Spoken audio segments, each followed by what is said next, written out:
第70章产品完善。我心中在想如何利用温小兵和孙红英这事儿，马从静却先发问了。他问陈斌，你当经理有些日子了，感觉怎么样？我说感觉和做业务很不一样，像当保姆似的。几个老业务还好，新人实在是难带，有些新人付出了很多，但是人家转身辞职不干了，结果一切白忙活。马从静嘿嘿的笑道，你不是很瞧不起我的方法吗？觉得我是在跟他们洗脑，觉得我是魔鬼恶魔？我告诉你，你作为经理必须要看清每个人的痛点，然后针对这些痛点动脑筋，想办法。如果你做不到这一点，你就干不好这个工作，你的部门就带不出优秀的业务员出来。然后马从静边喝酒边给我讲了很多方法。如果说这些方法是在我干经理之前他讲，我肯定嗤之以鼻，因为我会结合自己的情况去想这些方法，会觉得他的方法太幼稚搞笑。但实际上这个世界上每个人都是不同模子出来的，不是每个人都是我这种性格，大部分人还是感性占据绝对地位，尤其是年轻人。所以带领团队一定要刺激别人的感性，就像我那天把气氛掀起来之后，立刻唱向前向前，我们的队伍像太阳。当时这首歌一唱起来，感觉屋顶都要被掀开。那个时候我才领悟带团队真的有方法和技巧。和马从静交流之后，我就想，如果这一次我和温小兵之间的赌局失败了怎么办？我必须要考虑两种可能，一种是我赢了，我如何利用这一次胜利鼓舞团队，让整个团队再接再厉，再攀高峰。第二种情况是我输了，我又该如何利用这一次失败，更加激发大家的羞耻之心，让大家知耻而后勇，保持哀兵必胜的姿态。我这么一考虑问题，才发现自己面前打开了一扇新的门，门后面是另外一个广阔的天地。我和马从静聊得很久，一直差不多聊到天亮。马从静道，陈斌，有一点你要明白，你和我都年轻，年轻如果不努力，老了肯定全是遗憾。现在你是很辛苦，但是每一天都在进步，你的成长自己应该都感觉得到。这年头能天天进步，还能天天赚钱，这种日子哪里去找？我一听马从静这么讲，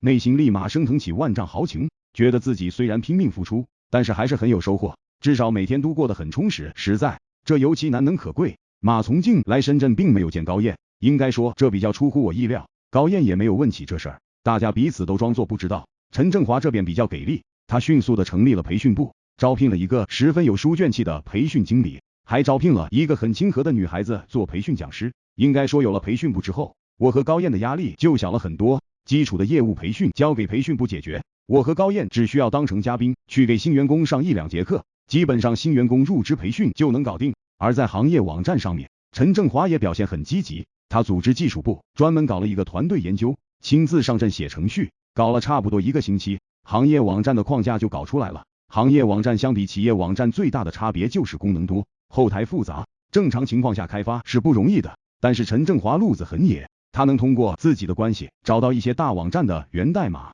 有了这个基础，很多功能实现就比较容易，用固有的模板修改，框架一旦搞成了，再在上面完善就容易很多。现在我们公司有个中国锁业网的行业网站就具备雏形了，上线测试修改之后就能交付。我把这个网站的情况告诉了彭洪波，彭洪波打开测试之后非常满意，踌躇满志的道，陈老弟，我他妈有了中国锁业网这个牌子，回头我让全国30多个省的代理商都进入这个平台，把他们买的锁都挂上去，我3年不收他们1分钱的费用，让他们免费使用我的这个平台。嘿嘿，我相信他们只要用上了，对我的实力就不会再有太多的质疑。只要我在渠道上能够压过竞争对手，品牌效应很快就能起来。到那个时候，我们黄金锁就真的能成为金字招牌。我说彭总，我很希望看到那一天。你放心，你的中国锁业网是我们公司搞的第1个行业网站，我们一定要给你搞好，给你搞成标杆。老彭的积极反馈，我向陈正华做了汇报。陈正华非常振奋，他跟我讲，只要你们能够卖出行业网站，我们技术部一定开发出来，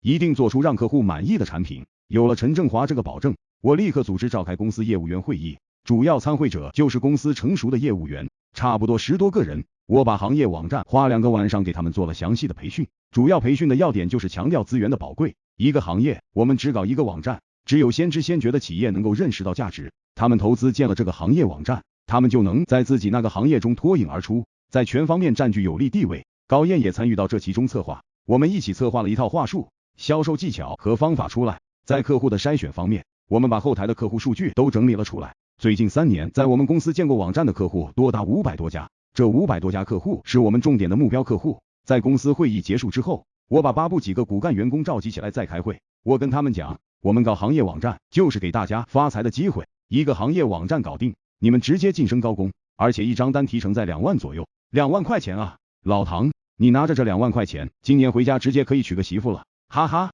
然后我又讲，你们也都搞清楚了，深圳公司不从外面调经理过来，我们的经理都要从内部培养，你们谁最先搞定行业网站，直接可以接手一部，高总把一部打造的兵强马壮，谁直接能接手，队伍好带，立马就能出绩效。